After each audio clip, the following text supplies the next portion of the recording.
सामाजिक अध्ययन का क्लास 3 का लेसन नंबर 3 पढ़ेंगे। इसका नाम है हमारे चारों ओर के मरुस्थलीय भाग। क्या पढ़ेंगे बच्चों? हमारे चारों ओर के स्थलीय भाग, the terrestrial parts around us. आइए प्यारे बच्चों देखते हैं लेसन नंबर 3। हम जानते हैं कि पृथ्वी भूमि तथा जल से मिलकर बनी है। पृथ्वी की भूमि प्रत्येक स्थान पर एक समान नहीं है। पृथ्वी पर विभिन्न प्रकार के स्थलीय भाग पाए जाते हैं। तो हम क्या जानते हैं प्यारे बच्चों कि हमारी पृथ्वी भूमि तथा जल से मिलकर बनी है। प्रत्येक स्थान पृथ्वी का एक समान नहीं है। भूमि का कुछ भाग समतल अर्थात एक लेवल में, कुछ निचला तथा कहीं कहीं उच्च भूमि अर्थात पर्वत के रूप में। कुछ स्थानों पर भूमि बर्फ, रेत तथा वनों से ढकी रहती है। तो हमारी भूमि कैसी है? वो कहीं पर भी एक समतल नहीं है, अर्थात कहीं पहाड़ है, कहीं गहराई है और कहीं ऊंचाई है। पृथ्वी के स्थलीय रूप। पृथ्वी तल की प्राकृतिक भौगोलिक विशेषताओं को स्थलीय रूप कहते हैं। पृथ्वी तल की प्राकृतिक भौगोलिक विशेषताओं को क्या कहते हैं? स्थलीय रूप। पृथ्वी के मुख्य स्थलीय रूप घाटियां, पठार, पर्वत, पहाड़ियां, मैदानी क्षेत्र, रेगिस्तान तथा हिमखंड हैं। तो ये हमारे क्या है? पृथ्वी के मुख्य स्थलीय रूप। भारत के मुख्य स्थलीय रूप हैं। तो प्यारे बच्चों पृथ्वी के जो हमारे भारत में मुख्य स्थलीय रूप हैं वो देखते हैं। इसमें पहला है घाटियां। दो पहाड़ियों तथा पर्वतों के मध्य क्षेत्र को घाटियां कहते हैं। इसे कहते हैं घाटी। दो पहाड़ी, जैसे ये दो पहाड़ी हुई, या पर्वतों के मध्य क्षेत्र को अर्थात पर्वत और इनके मध्य क्षेत्र, इसको क्या कहते हैं? घाटी। ठीक है प्यारे बच्चों, इससे होकर जल, झीलों तथा महासागरों की धाराएं गुजरती हैं। नदियां तथा धाराएं पर्वतों के आंतरिक स्थलीय क्षेत्र की घाटियों की नालियों के द्वारा होकर बहती हैं। कहां से होकर बहती हैं? स्थलीय क्षेत्र की घाटियों की नालियों के द्वारा। बहुत सी घाटियों के तल की मिट्टी अत्यधिक उपजाऊ होती है।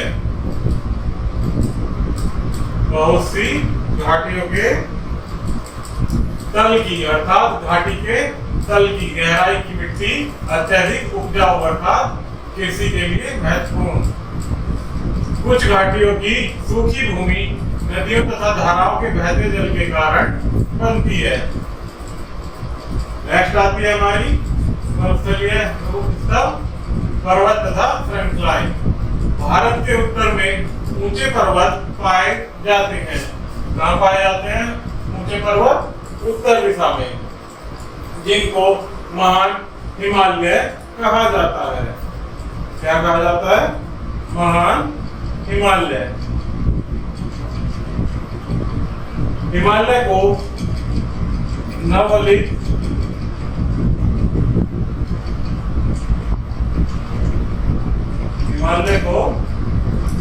नवलित पर्वत कहा जाता है।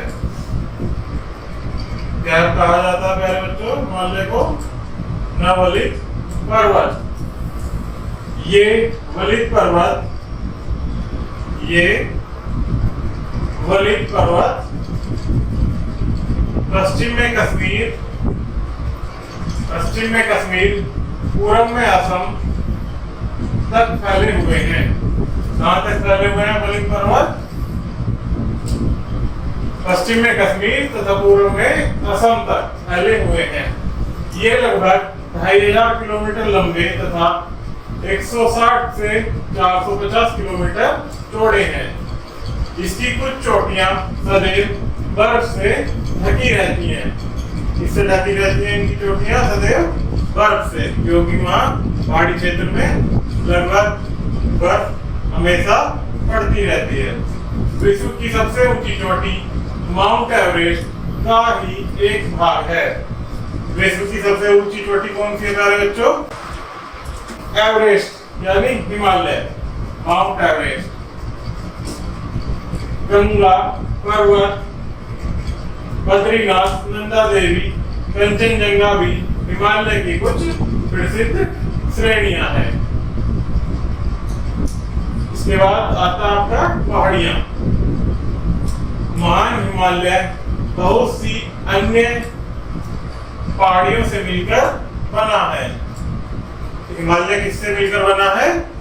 हमारी बहुत सी अन्य पहाड़ियों से। ये निम्न प्रकार है, अर्थात किस किस से मिलकर बना है उनके नाम देखते हैं। जिसमें पहला है काराकोरम। काराकोरम पर्वत पश्चिम में पामीर के पठार तथा इंद्रधनुष नदी के मध्य फैला हुआ है। ये अत्यधिक ऊंचे पर्वत हैं। विश्व की सबसे ऊंची श्रेणी माउंट एवरेस्ट तथा K2 गोल्डविन बोस्टिन विश्व की द्वितीय तथा भारत से संबंध रखने वाली इन पर्वतीय श्रृंखलाओं में से एक है। सबसे ऊंची श्रेणी में माउंट एवरेस्ट तथा K2 या इसको गोल्डविन बोस्टिन भी कहते हैं। बाल्टेरो तथा सियाचिन इस क्षेत्र के कुछ हिमखंड हैं।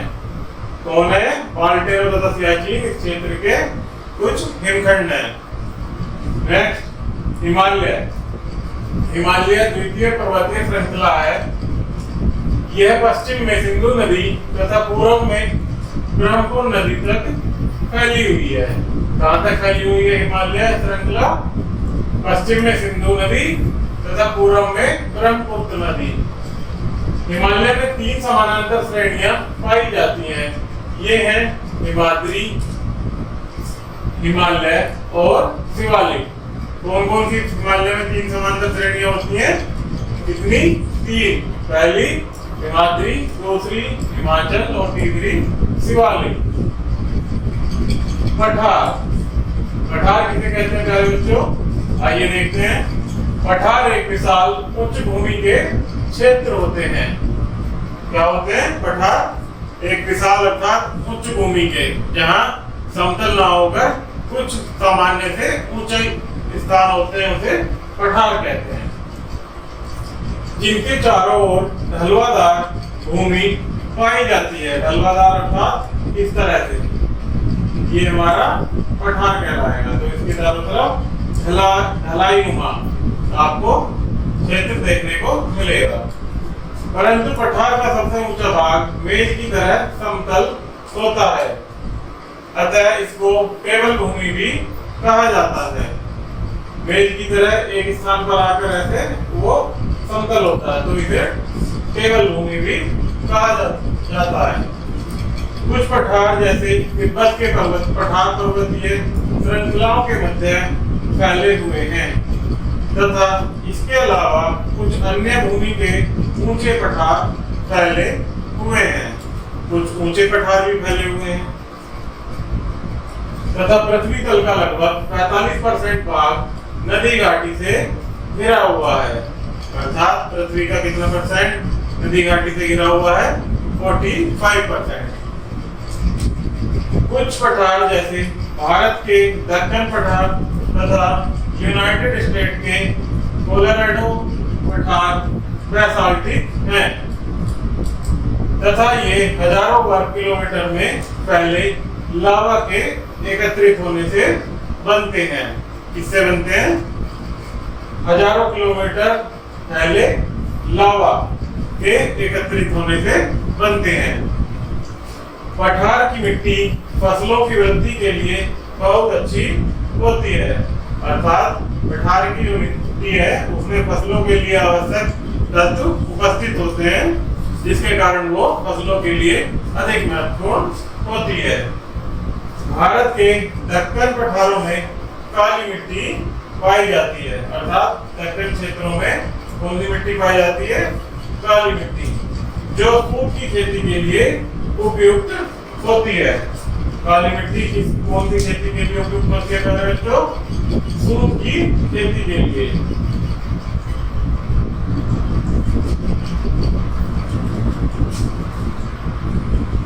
विश्व के अधिकतर उच्च पठार रेगिस्तान है, अर्थात वहाँ पानी की कमी होती है और रेतीला क्षेत्र होता है। हिमखंड, बर्फ के विशाल खंड जो भूमि पर धीरे धीरे बहते हैं उन्हें हम हिमखंड कहते हैं। प्यारे बच्चों, किसे कहते हैं हिमखंड? बर्फ के विशाल खंड जो भूमि पर, अर्थात बर्फ के बड़े बड़े टुकड़े जो भूमि पर धीरे धीरे बहते हैं, उन्हें क्या बोलते हैं? हिमखंड। विश्व का लगभग 75% स्वच्छ जल इन हिमखंडों में उपस्थित होता है। अंटार्कटिका तथा ग्रीनलैंड में विशाल गतिशील हिम की चादरें पृथ्वी तल पर बहती हुई आती हैं, अर्थात हिम मतलब बर्फ की चादरें पृथ्वी पर धीरे धीरे बहती हुई आती हैं। ये हिम चादरें का मतलब होता है बर्फ की बड़ी बड़ी टुकड़े के रूप में। ये हिम चादरें ग्रीनलैंड, अंटार्कटिका तथा उत्तरी तथा दक्षिणी ध्रुवों के जमे हुए भाग में स्थित होती हैं। कहाँ उपस्थित होती हैं ये हिम चादरें? ग्रीनलैंड, अंटार्कटिका तथा उत्तरी दक्षिणी ध्रुव के भाग में जमी हुई होती हैं। गंगोत्री तथा यमुनोत्री भारत के प्रसिद्ध हिमखंड हैं। आप प्यारे बच्चों देखा होगा कभी आपने, अगर आप कभी गए होंगे गंगोत्री और यमुनोत्री, वहाँ अक्सर बर्फ पड़ती रहती है। बर्फ बड़े बड़े विशाल टुकड़ों में, जिसे हम हिमखंड कहते हैं, वो धीरे धीरे पृथ्वी की ओर बहते रहते हैं। मैदानी क्षेत्र, पृथ्वी के समतल तथा चौड़ी भूमि को मैदान कहते हैं। किसे कहते हैं? मैदान। जो पृथ्वी की समतल और काफी बड़ा एरिया होता है उसे हम मैदानी क्षेत्र कहते हैं। विश्व की अधिकतर जनसंख्या इन मैदानों में पाई जाती है, अर्थात हमारी अधिकतर जो जनसंख्या है वो कहाँ निवास करती है? कहाँ रहती है? मैदानी क्षेत्रों में। मैदान कृषि के लिए भी अत्यंत महत्वपूर्ण होते हैं। हम मैदानों में अधिकतर फसलों को उगाते हैं। भारत के उत्तरी मैदानी क्षेत्र अत्यधिक उपजाऊ मैदानी क्षेत्र हैं। ये अत्यधिक उपजाऊ होते हैं क्योंकि मैदानी क्षेत्रों में हम आसानी से अपनी कृषि कर सकते हैं। भारत के इंडो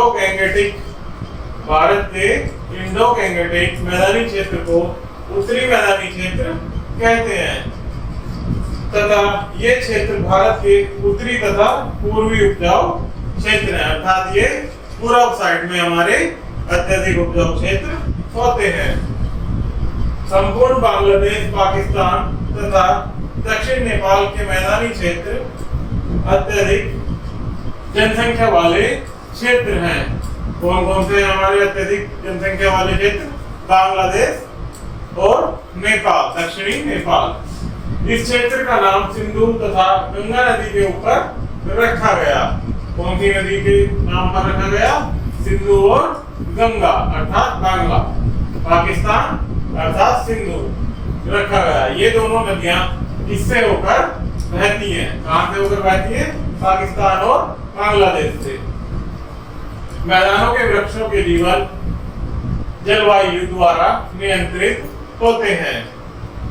मैदानी क्षेत्रों के घने वन नमीदार जलवायु में पाए जाते हैं, अर्थात वहाँ अत्यधिक नमी पाई जाती है। यूनाइटेड स्टेट्स के मान मैदानी क्षेत्रों में घास के मैदान फैले हुए हैं। कहाँ फैले हुए हैं घास के मैदान? यूनाइटेड स्टेट्स अर्थात यूएस में। मैदानी क्षेत्र अत्यधिक जनसंख्या वाले होते हैं क्योंकि हमारे विश्व की अधिकतर जनसंख्या कहाँ निवास करती है?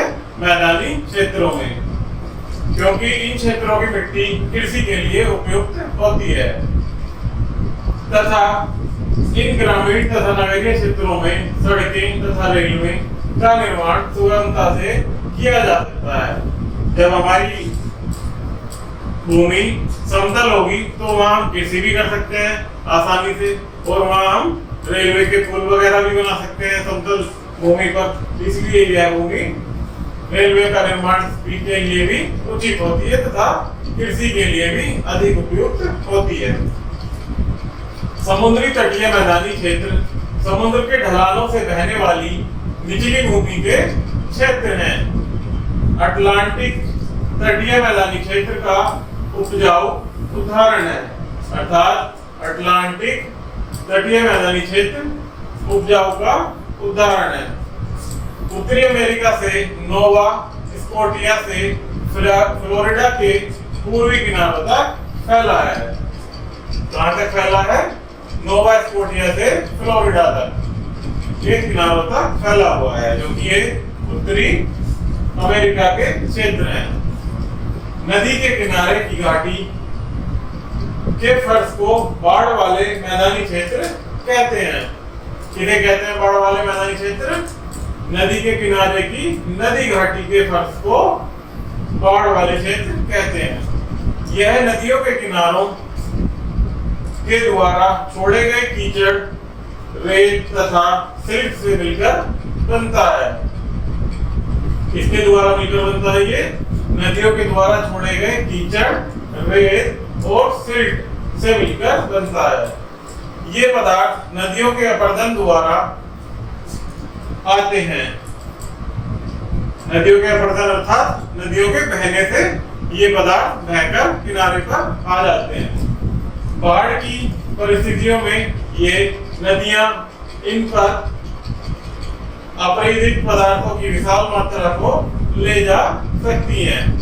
ये बाढ़ के मैदानी क्षेत्रों में एकत्रित हो जाते हैं। बहते बहते हुए आगे तक बढ़े चले आते हैं, जो मैदानी क्षेत्रों में आकर एकत्रित हो जाते हैं। रेगिस्तान भूमि का वह क्षेत्र जो बर्फ तथा रेत से ढका होता है। जहाँ पर बहुत कम वर्षा होती है उसे रेगिस्तान कहते हैं। प्यारे बच्चों, किसे कहते हैं रेगिस्तान? जहाँ पर वर्षा कम होती है और अधिकतर रेतीला स्थान होता है। रेगिस्तान दो प्रकार के होते हैं, सूखे तथा गर्म रेगिस्तान तथा ठंडे एवं सूखे रेगिस्तान। तो प्यारे बच्चों, रेगिस्तान कितने प्रकार के होते हैं? दो प्रकार के। कौन कौन से? सूखे तथा गर्म रेगिस्तान तथा ठंडे व सूखे रेगिस्तान। गर्म रेगिस्तान रेत से ढके विशाल भूमि क्षेत्र हैं। ये अत्यधिक गर्म सूखे क्षेत्र हैं। कैसे होते हैं? ये अत्यधिक गर्म तथा सूखे क्षेत्र। रेगिस्तान बर्फ से ढके विशाल भूमि के क्षेत्र हैं। रेगिस्तान क्या है? बर्फ से ढके विशाल भूमि के क्षेत्र। ये अत्यधिक ठंडे क्षेत्र हैं। इन रेगिस्तानों में बहुत सारी वनस्पतियां नहीं पाई जाती हैं, क्योंकि ये रेतीले क्षेत्र हैं। इनमें कुछ वनस्पतियां पाई जाती हैं। इन रेगिस्तानों के पशुओं में भूमिगत छेद बनाने की क्षमता पाई जाती है, अतः इस कारण वे सूर्य की गर्मी में बाहर नहीं रहते हैं, क्योंकि इनमें भूमिगत छेद बनाने की क्षमता पाई जाती है, जिस कारण ये गर्मी में बाहर नहीं रह सकते हैं। अतः ये प्राणी थोड़ी सर्दी में रात में बाहर आते हैं, अर्थात जब वहां का मौसम ठंडा होता है तभी ये कुछ समय के लिए बाहर आते हैं। पृथ्वी के जलीय भाग, तो नेक्स्ट देखते हैं पृथ्वी के जलीय भाग। आप पहले से ही जानते हैं कि पृथ्वी का लगभग 3/4 भाग जल से ढका है। कितना भाग? पृथ्वी का 3/4 भाग जल से ढका है। पृथ्वी पर जल विभिन्न रूपों जैसे महासागर, सागर, झील, नदियों, तालाबों तथा नहरों के रूप में उपस्थित है। महासागर विशाल जलीय भाग है। पृथ्वी पर 5 मुख्य महासागर। कितने महासागर हैं पृथ्वी पर मुख्य? 5 महासागर। कौन कौन से? प्रशांत महासागर, दक्षिण महासागर, आर्कटिक महासागर, हिंद महासागर तथा अटलांटिक महासागर। ये हमारे पृथ्वी पर कुल 5 महासागर हैं। सागर भी महासागरों से छोटा विशाल जलीय भाग है। लाल सागर, काला सागर, मेडिटेरेनियन सागर पृथ्वी के मुख्य सागर हैं। जैसे हमारे महासागर है, इसी प्रकार से पृथ्वी पर सागर पाए जाते हैं। महासागर तथा सागर विभिन्न पदार्थों जैसे नमक, पेट्रोल तथा लोहे के स्रोत हैं। इनसे हमें पर्याप्त मात्रा में नमक, पेट्रोल तथा लोहा मिलता है। पर्वतों से जल की धारा के बहने को नदी कहते हैं। किसे कहते हैं प्यारे बच्चों? नदी। पर्वतों से जल की धारा के बहने को, अर्थात जल की धारा के बहने को नदी कहते हैं।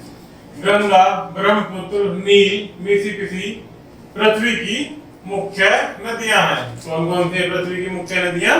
गंगा, नील, ब्रह्मपुत्र, मिसिसिपी। झीलें, तालाब तथा नहरें अन्य जलीय भाग हैं। पनामा तथा स्वेज नहरें विश्व की अन्य मुख्य नहरें हैं। कौन कौन सी है विश्व की नहरें मुख्य? पनामा तथा स्वेज। तो प्यारे बच्चों, हमने ये लेसन पढ़ा। इसमें इससे संबंधित कुछ स्मरणीय तथ्य हैं जिनको 1 बाय 1 पढ़ेंगे। तो आइए प्यारे बच्चों, हमारी पृथ्वी भूमि तथा जल से मिलकर बनी है, अर्थात किससे मिलकर बनी है? भूमि व जल से मिलकर। नेक्स्ट, प्रशांत, हिंद, अटलांटिक, दक्षिणी तथा आर्कटिक महासागर 5 मुख्य महासागर हैं। कौन कौन से महासागर? हमारे कुल 5। प्रशांत महासागर, हिंद महासागर, अटलांटिक महासागर, दक्षिणी तथा आर्कटिक महासागर। नेक्स्ट, भूमि पर बहने वाले विशाल हिम के खंडों को हिमखंड कहा जाता है। इसे कहते हैं हिमखंड। भूमि पर बहने वाले बड़े बड़े विशाल बर्फ के टुकड़ों को हिमखंड कहते हैं। पठार एक विशाल उच्च भूमि वाले क्षेत्र हैं। तो प्यारे बच्चों, हमारा ये लेसन कंप्लीट हुआ। अगर वीडियो पसंद आई हो तो कृपया चैनल को सब्सक्राइब कीजिएगा। धन्यवाद।